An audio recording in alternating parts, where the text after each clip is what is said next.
上集分享咗裝燈嘅做法，今次我哋講下穿線、集線同磁吸。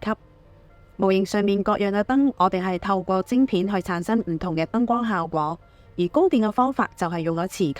磁吸通常安裝喺比較隱蔽嘅位置，例如下身嘅位置或者地台嘅底部。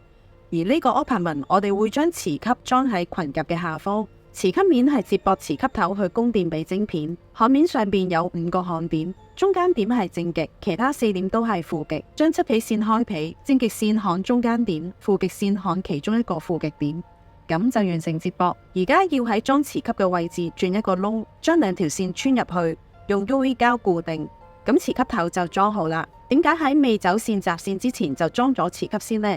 因為呢個 Opamine 嘅晶片係裝喺心口，所以腳嘅線會向心口走。咁喺呢個情況，我哋就可以將磁吸嘅正負極線同腳嘅線一齊穿上心口。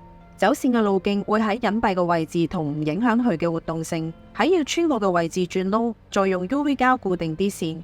2隻腳嘅線我哋係經過腰部嘅關節位穿上上身。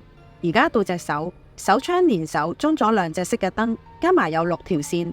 為咗慳翻啲空間，每一件部件我哋會集咗線先穿去下一個部分。將手嘅所有件係半合嘅狀態，揾一個可以藏易縮通嘅位，度好線長就可以開始煲線。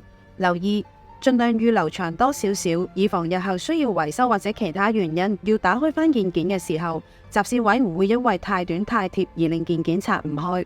煲線我哋先分好，將負極線集埋一齊，同顏色嘅正極線集埋一齊，將線扭實。開400度辣雞，加石線煲溶漆皮，見到佢出煙有少少泡，即係漆皮已經溶開。啲石會包住所有嘅線，令全部一齊導電。揀一條最長最粗嘅線，試下啲燈係咪正常着晒，咁就成功煲好線。可以留翻試燈嗰條線，其他就可以剪走。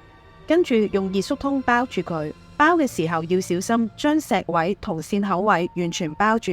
如果唔係，就有機會會疏線噶啦。跟住我哋將頭、手、腳嘅線穿入心口，預備可以安裝晶片。